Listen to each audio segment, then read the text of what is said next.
I teach chemistry. All right. So more than just explosions, chemistry is everywhere. Have you ever found yourself at a restaurant spacing out, just doing this over and over? Some people nodding yes.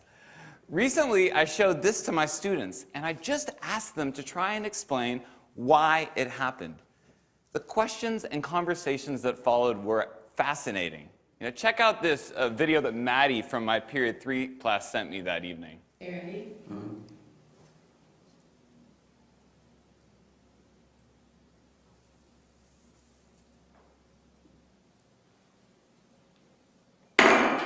Yeah. Now, obviously, as Maddie's chemistry teacher, I loved that she went home and continued to geek out about this kind of ridiculous demonstration that we did in class. But what fascinated me more is that Maddie's curiosity took her to a new level. If you look inside that beaker, you might see a candle.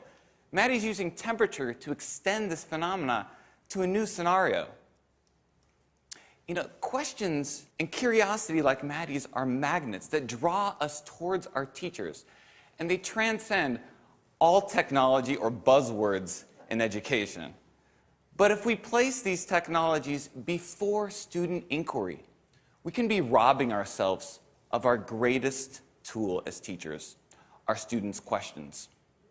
For example, flipping a boring lecture from the classroom to the screen of a mobile device might save instructional time, but if it is the focus of our students' experience, it's the same dehumanizing chatter just wrapped up in fancy clothing. But if instead we have the guts to confuse our students, perplex them, and evoke real questions, through those questions, we as teachers have information that we can use to tailor robust and informed methods of blended instruction. So, 21st century lingo, jargon, mumbo-jumbo aside, the truth is, I've been teaching for 13 years now, and it took a life-threatening situation to snap me out of 10 years of pseudo-teaching and help me realize that student questions are the seeds of real learning, not some scripted curriculum that gave them tidbits of random information. In May of 2010, at 35 years old, with a 2-year-old at home and my second child on the way, I was diagnosed with a large aneurysm at the base of my thoracic aorta. This led to open heart surgery. This is the actual real email from my doctor right there. Now, when I got this, I was, press caps lock, absolutely freaked out, okay? But I found surprising moments of comfort in the confidence that my surgeon embodied. Where did this guy get this confidence, the audacity of it? Right? So when I asked him, he told me 3 things. He said, first, his curiosity drove him to ask hard questions about the procedure, about what worked and what didn't work.